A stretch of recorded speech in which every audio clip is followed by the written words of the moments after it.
अस्सलाम वालेकुम दोस्तों, ये तुर्किश अंजीर का पौधा है जो कि प्याज के साइज़ जितनी बड़ी होती है, इससे बड़ी अंजीर जो है कोई भी नहीं होती।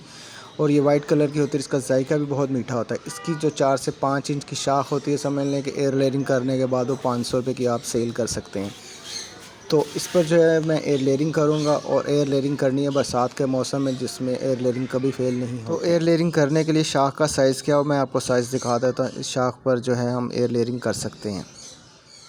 1 से 2 इंच जो है आपने इसका छिलका उतार देना। ऊपर वाला जो होता है छिलका वो आप उतार दें, और नीचे जो है वाइट कलर की लकड़ी निकल आएगी, तो आपने इसी तरह करनी है।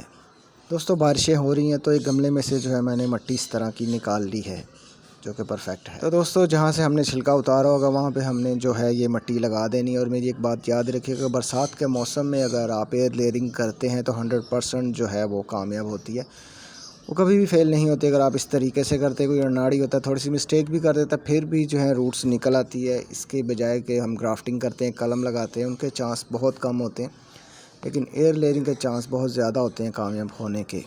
उसके बाद जो है आपने पॉली बैग को जो है इसके ऊपर लपेट देना है, ताकि हवा और पानी जो है इसके अंदर ना आ जाए। बाहर से जो है आपने किसी भी चीज़ से इसे बांध देना, ज़्यादा टाइट भी नहीं करना कि उसकी जो रूट्स हैं वो फिर निकल ही ना सकें। आहिस्ता से आपने इसे बांध देना है। तो दोस्तों, 13 दिन बाद जो है रूट्स नज़र आ गई। वो भी इसीलिए नज़र आई कि जो मैंने मिट्टी का साइज़ है वो बहुत छोटा रखा हुआ था। तो उसकी वजह होती है कि रूट्स जब निकलती हैं साथ ही नज़र आ जाती है, तो आपको पता चल जाता है एयर लेयरिंग कामयाब हो गई। अगर आप बड़ी ज़्यादा मिट्टी का जो गोला बना के इस पर लगाते हैं, तो उससे ये होगा कि काफ़ी दिन बाद जाकर रूट्स आपको नज़र आएंगी, तकरीबन 30 से 40 दिन बाद। तो आपने मिट्टी छोटी रखी। दोस्तों, इस पौधे पे तकरीबन मैंने 5 से 6 एयर लेयरिंग की है। सभी की रूट्स जो है निकल आई, किसी की कम है, किसी की ज़्यादा है। जिसकी ज़्यादा रूट्स हैं उसे जो है मैं कट करके गमले में लगा रहा हूँ। तो इतना आसान प्रोसीजर है, कुछ भी मेहनत नहीं है। बस आपने मिट्टी लगानी है, पॉली बैग लगाना है, और आप जो है इसे एयर लेयरिंग कर सकते हैं।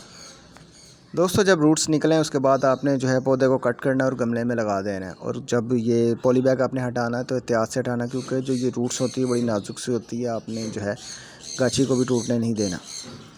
उसके बाद जो है आपने पॉली बैग को जो एहतियात से हटा देना कि रूट्स जो हैं वो टूट ना जाए, क्योंकि ये न्यू रूट्स होती हैं और बड़ी नाजुक सी होती हैं। अगर आप एहतियाती से जो इसे पॉली बैग को हटाते हैं तो रूट्स जो हैं फिर टूट जाती हैं, और आपकी जो ये मेहनत होगी वो सारी ज़ाया हो जाएगी।